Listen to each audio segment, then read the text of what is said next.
देखिए, अपनी हार को सामने देख एक डरी हुई, बौखलाई हुई, कायर बीजेपी चुनावों को रद्द करना चाहती है। आप सब जानते हैं कि इस चुनाव में साफ मेजॉरिटी, साफ बहुमत इंडिया गठबंधन के पास है। ये पहला सामना है, पहला मुकाबला है भाजपा का, और इस चुनावों में साफ तौर पे बहुमत इंडिया गठबंधन के पास है। आप जानते हैं कि कुल मिलाकर 36 मतदान होने हैं। 36 में से 20 से अधिक वोट इंडिया के पास हैं और 14 से 15 वोट भाजपा के पास हैं। यानी कि साफ तौर पे इंडिया गठबंधन ये चुनाव जीतने जा रहा है। लेकिन अपनी हार को अपनी आंखों के सामने देख एक कायर बीजेपी रद्द कर रही है और गैर कानूनी हथकंडे अपना रही है। सबसे पहले इन लोगों ने सेक्रेटरी इलेक्शंस को बीमार कर दिया। आज इन लोगों ने चुनाव के जो प्रिसाइडिंग ऑफिसर होते हैं उनको बीमार कर दिया। ऐसा लगता है कि पूरी की पूरी बीजेपी इंडिया गठबंधन को अपने सामने देख बीमार हो गई है। और बीजेपी क्या मैसेज देना चाहती है इस देश में कि ये इस देश का लोकतंत्र क्या इतना कमजोर है कि जब बीजेपी चुनाव जीतने की स्थिति में होगी तो चुनाव होगा, लेकिन अगर भाजपा ये चुनाव हार रही है तो चुनाव नहीं होगा। क्या ये मैसेज देना चाहती है भाजपा? और मुझे ये कहने में रत्ती भर भी गुरेज नहीं है कि भाजपा की हालत उस बच्चे जैसी हो गई है जो जब एक गली के क्रिकेट मैच में आउट होता है तो अपना बल्ला लेकर चला जाता है, अपना बैट लेकर चला जाता है और कहता है कि अब मैच नहीं होने दूंगा मैं, अब गेम खत्म हो गई।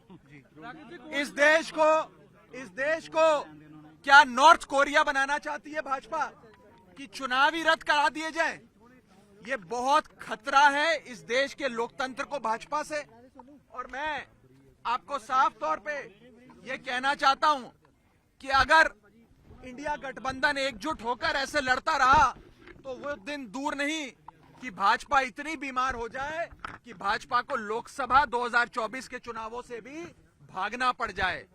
आम आदमी पार्टी ये फैसला और कांग्रेस पार्टी हम सब मिलकर ये कि हम हाईकोर्ट का दरवाजा खटखटाएंगे, कोर्ट में जाकर इंसाफ की, न्याय की गुहार लगाएंगे और हर संभव प्रयास करेंगे कि मेयर का चुनाव हो जिसमें साफ तौर पे इंडिया गठबंधन जीत रहा है और भाजपा हार रही है। अभी तो आप सोचिए कि ये छोटा सा चुनाव है मेयर का और इसमें इंडिया गठबंधन ने भाजपा की नींद उड़ा दी है। 2024 के लोकसभा चुनाव में भाजपा का क्या हश्र इंडिया गठबंधन और भारत की 135 करोड़ आबादी करेगी, ये आप सोच सकते हैं।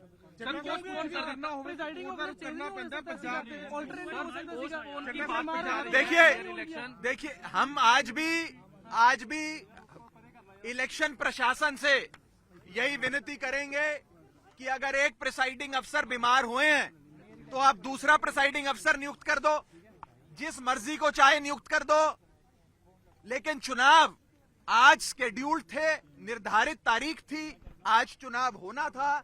अगर आज चुनाव नहीं होता है और भाजपा पहले सेक्रेटरी इलेक्शंस को बीमार करती है, फिर प्रिसाइडिंग अफसर को बीमार करती है, फिर इलेक्शन रद्द करती है, ये साफ दिखाता है कि एक कायर बीजेपी इंडिया गठबंधन के हाथों अपनी हार को देखते हुए डर गई, बौखला गई और उस बच्चे जैसा बर्ताव कर रही है जो बच्चा गली क्रिकेट में आउट होने के बाद अपना बल्ला लेकर घर चले जाता है कि अब मैच नहीं होगा।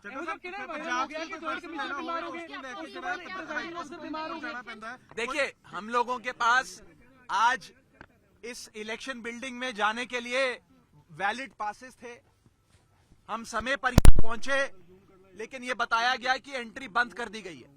और एंट्री इसलिए बंद कर दी गई है क्योंकि प्रिसाइडिंग अफसर अचानक से बीमार पड़ गए हैं। बताया जा रहा है कि प्रिसाइडिंग अफसर भी बेचारे एक अस्पताल से दूसरे अस्पताल जाने का प्रयास कर रहे हैं, लेकिन कोई अस्पताल उन्हें भर्ती नहीं कर रहा क्योंकि वो वास्तव में बीमार नहीं है। लेकिन ये हथकंडे हैं भाजपा के। ये दिखाता है कि भाजपा इस देश के लोकतंत्र को खत्म करने के लिए और निष्पक्ष चुनाव, फ्री एंड फेयर इलेक्शंस को खत्म करने के लिए किसी भी हद तक जाएगी। मेरा आप सबके माध्यम से देश की जनता को भी निवेदन है कि पार्टियां आएंगी जाएंगी, सरकारें भी बनेंगी बिगड़ेंगी, लेकिन इस देश के लोकतंत्र को बचाने के लिए भाजपा से छुटकारा पाना जरूरी है। अगर भाजपा बनी रहे चुनाव रद्द कर देगी और भारत को नॉर्थ कोरिया बना देगी। तो फिर क्या करेंगे? देखिए, ये आज जो चंडीगढ़ में हुआ ये झलकी है। भारतीय जनता पार्टी 2024 के चुनावों में भी हर संभव हथकंडा अपनाएगी।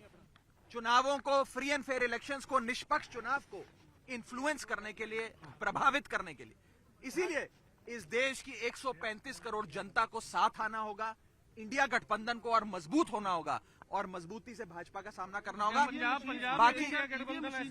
बाकी बातचीत एक बार हाईकोर्ट का फैसला आ जाए उसके बाद करेंगे। हमने हाईकोर्ट में गुहार लगाई है कि निष्पक्ष चुनाव हो और नए प्रिसाइडिंग अफसर आज ही नियुक्त किए जाएं ताकि आज ही निर्धारित जो डेट है उस पर चुनाव कराया जाए। बहुत बहुत शुक्रिया।